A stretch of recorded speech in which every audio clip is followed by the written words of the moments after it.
네, 매일 아침 꼭 챙겨야 할 뉴스 딱 3개만 골라서 깊게 들여다봅니다. 뉴스 세기 시간인데요. 월요일에는 이분과 함께합니다. MBC 이지성 기자 모셨습니다. 어서 오세요. 안녕하세요. 자, 그리고 박지훈 변호사 모셨습니다. 네, 안녕하세요. 박지훈입니다. 네, 지난주 금요일을 저는 잊지 않고 있습니다. 네, 죄송합니다. 네, 뒤끝 긴다는 거 아시죠? 네. 네. 많이 청취해 주십시오. 청취율 조사 기간입니다. 끝났습니다. 오늘까지예요. 그건 주말 프로입니다. 네. 네, 화제를 돌리고 있어요. 네. 자, 김종배의 시선집중 유튜브 라이브로 진행이 되고 있습니다. 유튜브에 들어가셔서 김종배의 시선집중 검색하시면 바로 뜨니까요. 좋아요, 구독 버튼도 눌러주시고 의견도 달아주시기 부탁드리겠습니다.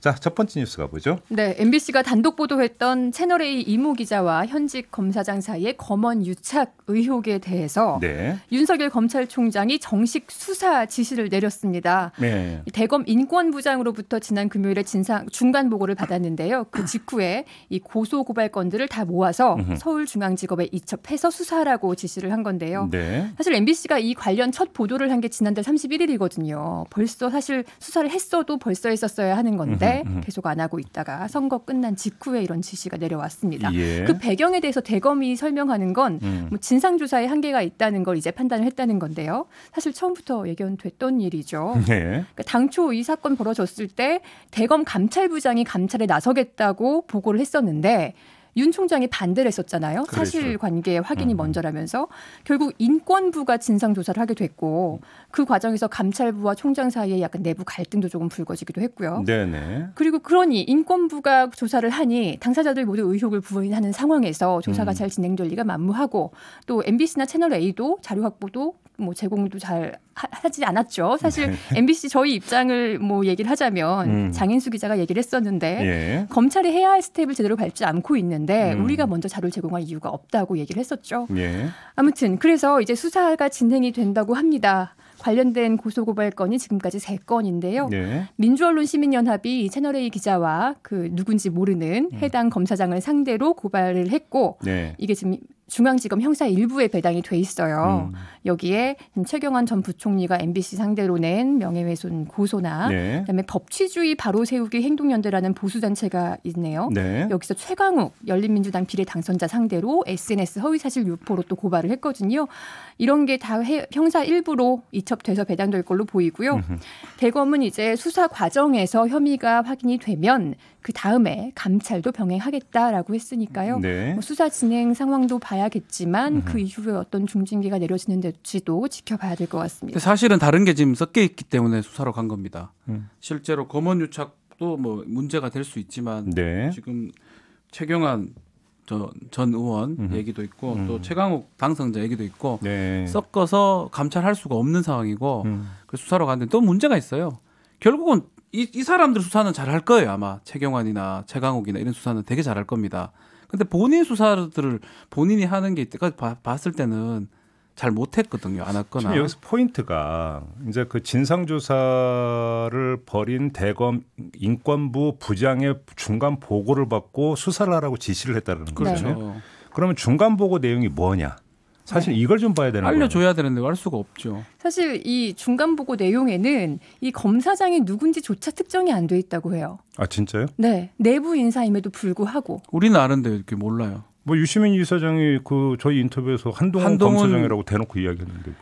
검사장. 근데 진짜로 중간 보고에서 이름도 특정을 안 했대요? 그렇게 전해졌어요. 저도 사실 제가 직접 확인한 건 아니기 때문에 제가 뭐 확언을 할 수는 없지만 그렇게 전해지고 있습니다. 아니요, 저는 어떻게 해서 그랬냐면 중간 보고를 받아보니까 이건 좀 문제가 좀 심각합니다라고 중간 보고를 해서 그럼 수사해.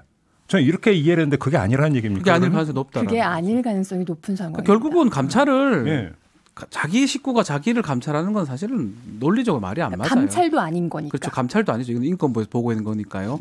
하려면 법무부에서 했었어야 되고요. 감찰이었으면 누군지 나왔겠죠. 그렇죠. 나와야죠. 안 나오면 안 되는 거죠. 그럼 뭐하러 합니까? 그거를. 그래요? 그러면 이건 더 이 해석이 더 정밀해져야 되는 거죠. 그러면 인권부에서 진상조사했는데 별거 나온 것도 없는데 갑자기 수사를 지시했다. 이러면 더 이상해지는. 제가 그래서 지금 이 검언 유착이지만 다른 것들을 더 보고 있다라는 거죠. 합쳐서. 또 하나의 포인트 이게 궁금한데요. 변호사님께 여쭤봐야 될 것 같은데 지금 3건을 지금 한꺼번에 그 서울중앙지검 형사여부에서 수사라고 지시를 내렸죠. 이러면 수사 속도가 빨라집니까? 늦어집니까? 늦어지죠, 당연히. 이게 그럼 연결돼 이런 생각도 깔려 있다고 해석을 하는 저는 것 같습니다. 그래 봅니다. 저는 그래 보고 오히려 다른 데 초점을 맞출 수 있다라는 거예요. MBC가 타깃이 될 수도 있죠. 그렇죠. 근데 사건의 뭔가 본류는 하나이기 때문에 거기서 그러니까 격가지로 나오는 어떤 고소 고발 건이니까 한 군데에서 수사한다면 뭐 논리적으로도 그럴 수 있는 거잖아요. 그렇게 배당하는 거는 문제가 없는데 그럼에도 불구하고 만약 여기서 검찰이 빠져 있다면 뭐 이렇게 배당하겠죠. 네. 본인들이 지금 깨어 있거든요. 예. 굳이 중앙지검에 다 배당을 한 군데 시킨다는 것도 논리적 맞나 싶어요. 그래요? 예. 더 정말 중요한 사건은 어쩌면 최경환이 뭐 중요합니까? 최강욱이 뭐가 중요합니까? 네. 제가 제 판단이지만 정말 중요한 거는 검언 유착 부분이거든요. 네. 그것만 똑 떼서 사실은 배당을 해야지요. 그래서 집중 수사를 해서 빨리 수사. 그렇죠. 그렇게 해야 하는 게 맞죠. 그래요? 개인적 생각입니다. 아 예. 왜 그걸 토를 das어요? 아니 혹시나 또 뭐라 할까 봐. 알겠습니다. 저는 그래서 수사 지시를 했다고 해서 뭔가 좀 이제 좀 팔걷어치고 하나 했더니 또 그게 아닐 수도 있다는 그렇죠. 얘기네요. 그러면 또 언론의 감시와 또 우리 시민들의 감시가 중요할 것 같습니다. 그럼 또 저희는 더 다뤄야죠. 네, 다뤄야죠. 이건 다뤄야 됩니다. 알겠습니다. 자, 다음 뉴스로 넘어가죠. 네, 오늘 아침 경향신문이 보도한 내용인데요. 네. 댓글 공작 군무원들이 다시 사이버사에 채용됐다고 합니다. 이명박 정부 시절에 국군 사이버사령부에 근무하면서 인터넷을 통해 정치에 관여한 행위, 그러니까 쉽게 말해 댓글 공작이죠. 유명한 사건이죠. 네. 이때 적발된 군무원 2명이 퇴직 후에 다시 사이버사에 임용된 것으로 확인이 됐다고 하는데요. 어허. 이들 중 한 명은 18대 대선 때도 인터넷 댓글 공작을 한 전력이 확인이 된 적이 있습니다. 네. 국방부 직할부대예요. 사이버사가. 네. 지난해 9월에 군무원 경력 채용을 했는데 이때 이 2명이 각각 5급과 6급으로 임용이 됐고요. 네. 왜 이런 일이 벌어졌나 봤더니 둘 다 일단 전과가 없어요. 네. 그러니까 한 명은 당시에 뭐 윗사람의 지시에 따른 거고 반성하고 있다는 이유로 기소유예 처분을 받았고요. 그러니까 네. 기소가 아예 안 된 거죠. 예. 다른 한 명은 그냥 기관장 구두 경고에 그쳤었다고 합니다. 그러니까 겉으로 드러난 전과가 없어서 국방부도 이 공무원 선발 결격 사유에 해당되지 않았다. 그래서 법적으로 문제가 없다라고 설명을 하고 있고요. 예. 또 면접도 블라인드 방식으로 진행돼서 뭐 배제할 수 있는 사유가 없었다고 얘기를 하고 있습니다. 법적으로는 뭐 아예 문제가 없죠, 사실. 우리 박준 변호사 또 전문가시잖아요. 저도 뭐 여기서 근무도 하고 이런 채용을 하는 걸 본 적도 있고 하는데 일단 규정상으로 문제가 없습니다. 알죠. 당연히 알죠. 그럼에도 불구하고 이 두 사람이 어떤 사람인지 안다. 근데 당연히 지금 뭐 이지성 기자가 전화번호 블라인드로 지금 했다는 거잖아요. 블라인드라도 자기 어떤 가오라든지 뭐 범죄는 아니지만 수사 과정을 거친 거거든요. 교수에 받은 이게 거는. 근데 지금 경력직이잖아요. 네. 경력직 이력서 제출했을 거예요. 아니, 다 내야 돼요. 이력서에 그러면 그 사이버사에서 근무한 다 내야 경력도 된다니까요. 근데 저도 저희 블라인드라는 회사 얘기가 어떻게 성립이 되는 거예요? 신입 기자를 면접을 본 적이 있는데요. 예. 블라인드거든요. 저희도. 예. 그러니까 서류 심사에서는 이력서를 볼 수 있지만 사실 면접 과정에서는 저는 전혀 이력을 볼 수 없어요. 그 블라인드는 뭐냐 하면요. 그 서류를 통과했을 때 면접할 때 누군지 모른다는 게 블라인드고 여기는 다릅니다. 근데 그러면 서류 심사 과정에서 걸러졌어요. 그렇죠. 여기서는 자기가 범죄 사실이나 징계 사실이나 이런 것을 제출해야 되기 때문에 예. 경고받은 것도 아마 제출이 됐을 거고요. 제가 봤을 때는 기소유예 처분 기소유예는 당연히 제출이 됐을 겁니다. 그럼에도 불구하고 얼굴을 보면 알았겠죠. 그럼에도 불구하고 그게 같이 근무했던 사람들인데 네. 문제가 없다고 아마 판단하지 않았을까 생각이 듭니다. 아니 그럼 이걸 도대체 어떻게 이해를 해야 되는 거예요, 이게? 저는 뭐 개인적 생각이긴 하지만 예.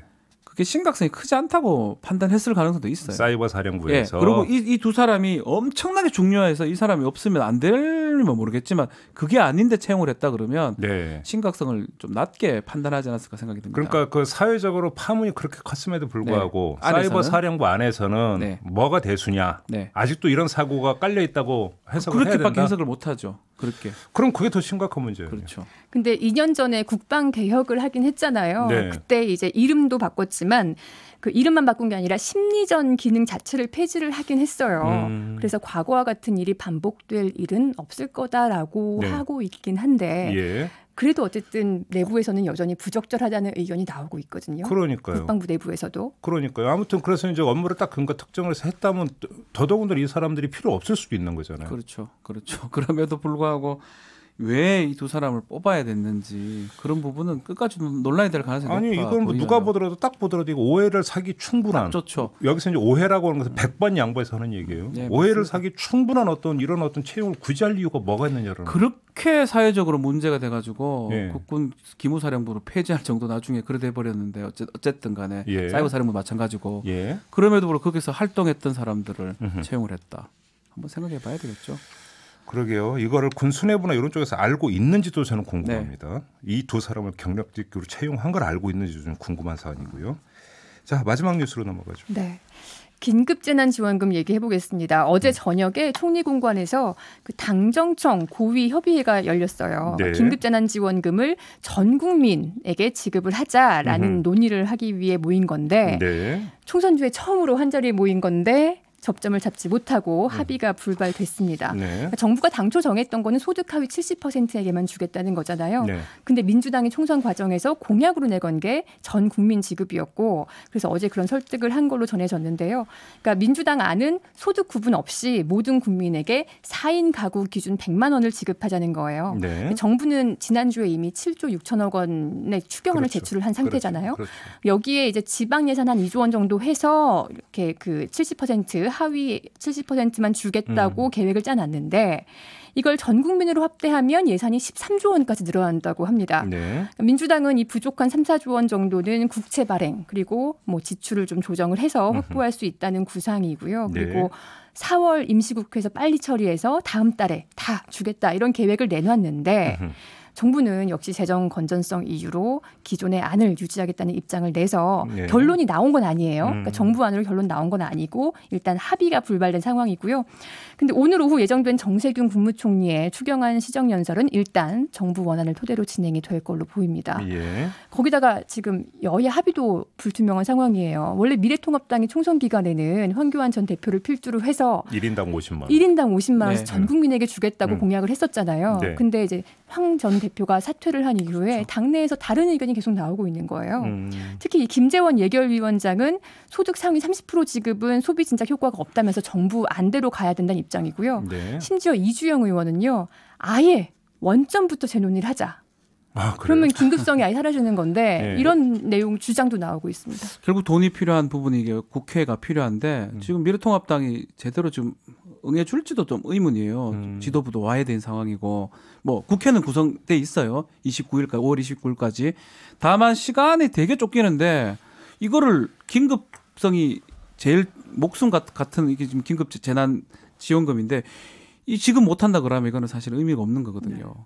4월 달에 빨리 열어가지고 임시국회에서 통과를 시켜야 되는데 만만치 않네요. 오늘 아침 신문을 보니까 약간씩 결이 좀 달라요. 그러니까 상당수 신문들은 그 정부와 당이 그러니까 그 이견을 보이는 것으로 보도했는데 또 중앙일보 보니까 100%로 가닥을 잡았다라는 그러니까 기류가 그쪽으로 잡혔다라고 또 이런 보도도 있더라고요. 제가 볼 때는 이거는 당정 간의 그 논란이 오래 가면 이거는 이제 안 되는 상황이기 때문에 빨리 그러니까 그 정리가 돼야 되는 어쨌든 당이 포기를 하든 뭐 정부가 포기하든 네. 따라줘야 됩니다. 그렇죠. 그래서 빨리 여야가 합의가 되려면 예. 그 안에서부터 해결이 돼야 되거든요. 그게 아니고 시간을 끌어버리면 예. 긴급 재난 지원금이 아니에요. 그렇죠. 아무튼 그러니까 그 민주당의 계획은 4월 중으로 빨리 이제 네. 이거 처리를 해서 네. 그러니까 5월에 그러니까 바로 지급한다. 이게 이제 그 계획인 것으로 알고 있는데. 그래서 오늘 총리 연설 끝나면 그렇죠. 여야가 모여서 합의를 또 하는 일정을 잡겠다고 하는데요. 네. 여기서 미래통합당이 바로 날짜를 잡아줄지 또 미룰지는 또 봐야 될 것 같아요. 그러니까 지금 여야 합의라고 하는 산이 있는데 그 전에 넘어야 되는 산이 당정 합의. 네. 그렇죠. 근데 당정 간의 논란과 갈등이 커지면 커질수록 여야 합의 가능성은 줄어드는 예. 거죠. 그러니까.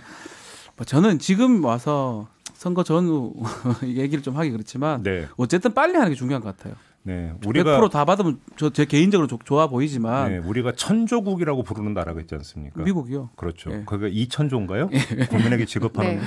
2천조. 네. 2천조고 전 국민 다 주면 13조. 네. 13조의 몇 배가 2천조가 되나요? 몇 배도 따질 것도 없습니다. 네. 천조국에서 하는 거 물론 보면. 뭐 인구 규모도 다르고 재정 예산도 다르긴 그렇죠. 다르긴 하지만 네. 어쨌든 간에 뭐 일본도 얼마요? 100 몇십만 원? 네. 이렇게 준다면서요. 네. 일단 긴급성이 제1의 우선순위라면 네. 일단 다 주고 그다음에 생각하는 것도 방법인 건데. 하나죠. 그렇죠. 네. 그렇죠. 많은 또 도지사들이 얘기했던 네. 부분이고. 네. 네. 아무튼 당장 간에 이걸 가지고 불협화음 빚어지면은 그것이 어떤 결과를 빚게 되는지 저는 당과 정이 전부 다 알고 있을 거라고 생각합니다. 네. 빨리 정리가 좀 돼야 되는 문제라고 생각을 합니다. 자, 뉴스 세계 이렇게 마무리하겠습니다. MBC 이지선 기자, 박지훈 변호사와 함께했습니다. 고맙습니다. 감사합니다. 고맙습니다. 이슈의 핵심을 꿰뚫는 예리한 시선, 믿고 듣는 진품 시사, 김종배 시선 집중.